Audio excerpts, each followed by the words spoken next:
Don't mind me.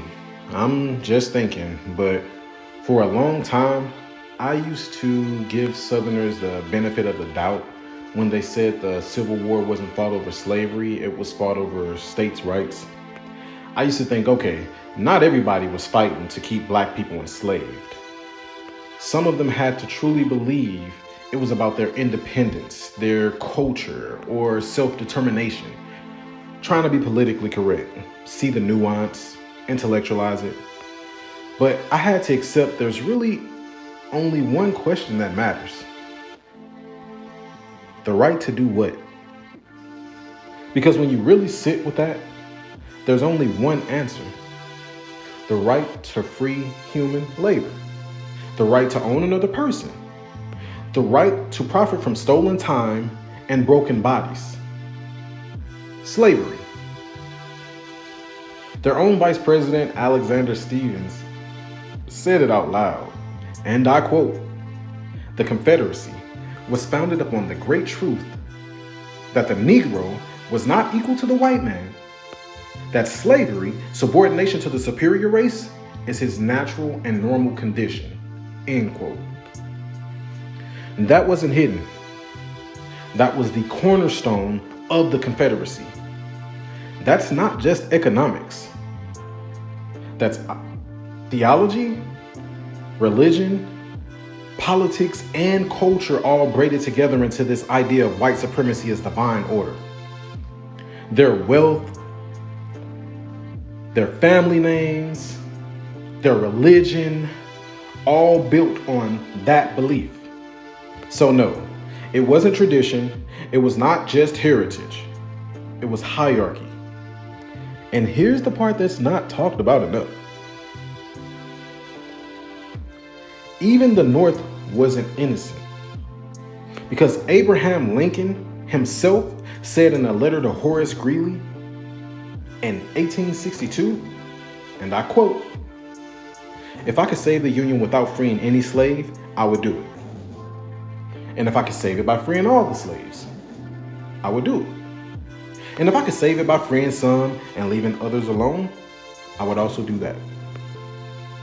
End quote. He said right there, his goal was to save the Union, not to free the enslaved.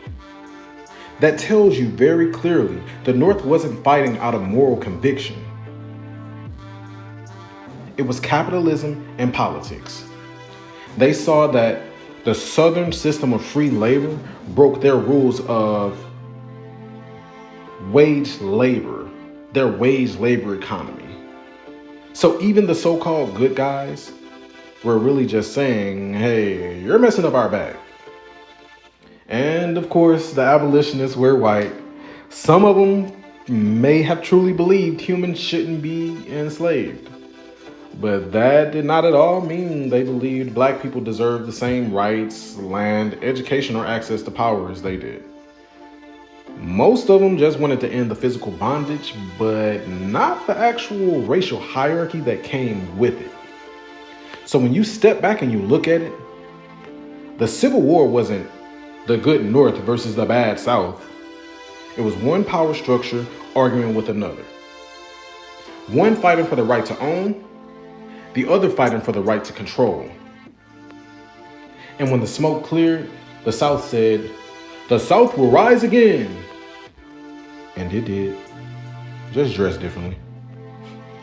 From slavery to black codes, from black codes to Jim Crow, from Jim Crow to redlining and law and order and the welfare stigma and removing the black man from the home through mass incarceration and the war on drugs, they just keep finding new ways to legalize what they can no longer justify.